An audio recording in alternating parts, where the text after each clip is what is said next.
परमात्मा कहते हैं साथी हमारे चले गए। कबीर परमेश्वर जी हमें समझाने के लिए आप ही एक दास, आप ही एक संत, आप ही एक भगवान और आप ही तत्वदर्शी संत बनकर लीला करके चले गए। वो हमारे लिए एग्जाम्पल देंगे कि बच्चों यदि तुमने सफल होना है, मेरे पद चिन्हों पर चलना, मेरे पंथी बन जाना, कबीर पंथी। कबीर पंथी का क्या अर्थ है? जैसे भी कबीर जी ने जो क्रियाएं की और जो भी आदेश हमें दिया, मर्यादाएं बताई, हम उसी पर चलें, उसको उससे दूर ना हो। यानी फिर हम उस मार्ग के राही हैं, हम उसी मार्ग के यात्री हैं और हम कबीर जी के बताए मार्ग पर नहीं चल रहे हैं, साधनाएं दूसरी कर रहे हैं और कह रहे हैं हम कबीर पंथी हैं, तो हम कबीर पंथी नहीं हैं। वो कहता रहे, जैसे हमने यहां से दिल्ली जाना है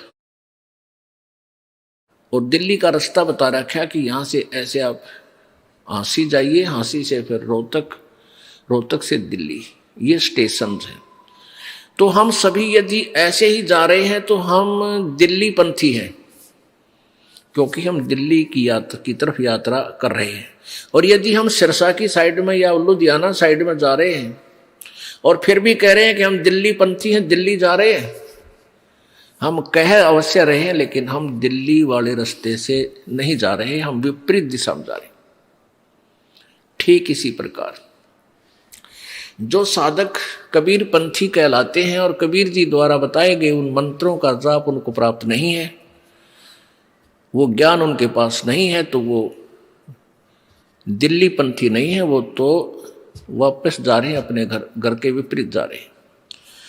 ऐसे ही वो सतलोक जाने वाले नहीं हैं, कबीर जी के अनुयायी नहीं। अब उनको कबीर जी का अनुयायी बन जाना चाहिए।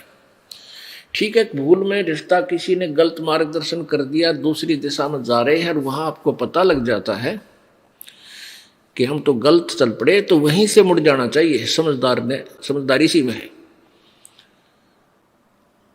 और फिर हम वापस फिर चलेंगे तो हम फिर कबीर पंथी ही होंगे। वहां से चल पड़ेंगे तो भी हम वापस आ रहे हैं, तो अपने घर को चल दिए, फिर हम किसी ना किसी दिन पहुंच ही जाएंगे।